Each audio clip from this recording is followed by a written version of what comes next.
In today's video, I'm going to teach you how to connect your Manychat to WhatsApp in 2025. This process is straightforward and should only take about 5 minutes.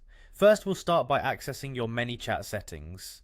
Begin by logging into your Manychat account. You have several options to sign in, whether it's via Facebook, Google, Telegram, or Apple. Choose the method that suits you best and proceed to log in. Once you're logged in, head over to your settings. This is where you'll find all the necessary configurations for connecting with WhatsApp.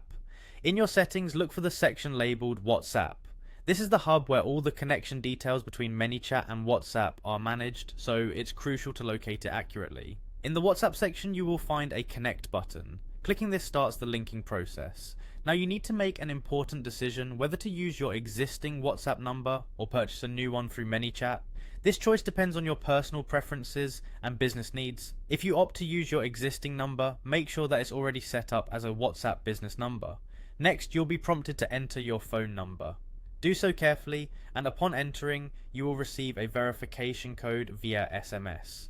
This step is crucial as it confirms your ownership of the number and links it securely to your Manychat account. If the system prompts you to, you will also need to connect your WhatsApp business profile to your Manychat account.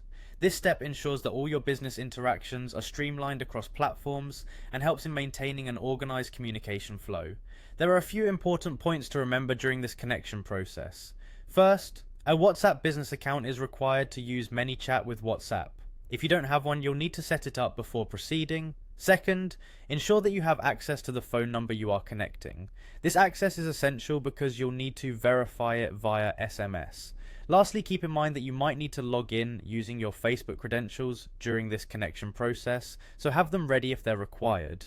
Following these steps will connect your Manychat to WhatsApp efficiently, allowing you to manage your communications effectively. Please follow each instruction carefully, and soon enough you'll have Manychat and WhatsApp working hand in hand to support your business interactions. Thank you for watching, and happy connecting.